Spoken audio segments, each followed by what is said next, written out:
Hi guys, welcome to my YouTube channel, Juneda Vlog. Guys, salamat talaga sa panunood nyo sa mga videos ko. At ang video ko ngayon ay kumuha kami ulit ng mga kawayan doon sa dati naman kinuhaan kasi gagawa kami ng panibagong kulungan ng manok.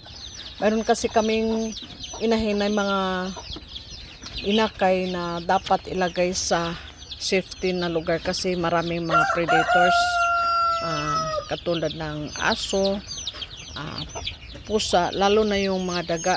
Ay naku, pag mayroong inakay na hindi i-safety, ubusin talaga. Kaya gagawa kami ngayon ng panibagong 4 na cells na kulungan na nasa mismo ng puno ng mangga kasi itong mangga na ito ay makapal ang dahon at malamig ang ilalim. At kung napansin nyo, ang gamit na dingding namin sa kulungan ay panay screen para lalong maliwalas at masarap ang buhay nila. Please like, subscribe and comment. Sana nagustuhan nyo ang mga videos ko.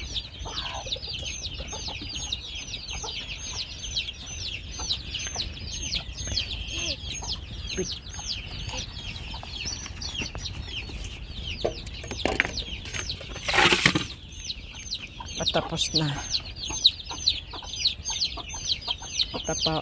na ang paggawa.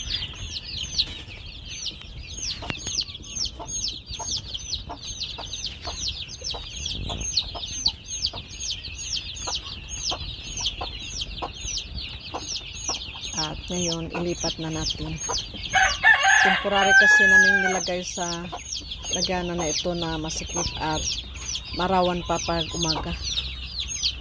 Ating kadang araw. Kung napansin nyo, yung itom na inahin na yan, ayan yung ginamot namin noon ng herbal na kalamansi, dahon ng mangga, gabon at saka oregano.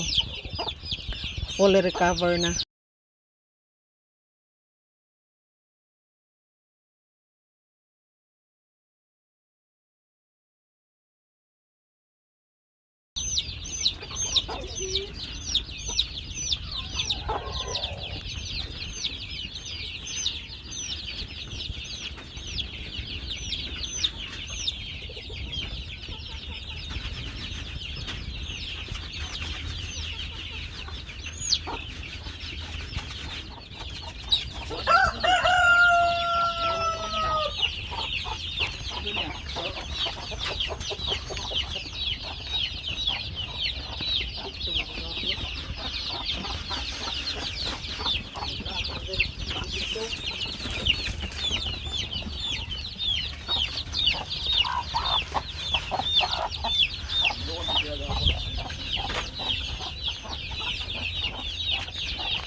Ito naman ay 4 lang ang sisiw niya.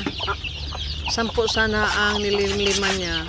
Kaya lang, yung tinawag sa Bisaya na binugok, empty yung ano niya, itlog, walang sisiw. Kaya yan, 4 lang.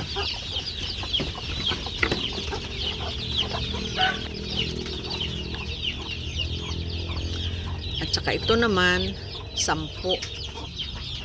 Kapon pa lang ito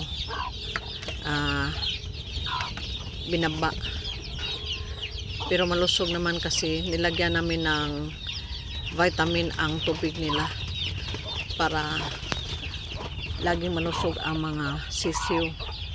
At ito naman si Rooster Decal Brown, ito kabibili lang namin para magkaroon din kami ng lahi ng Decal Brown.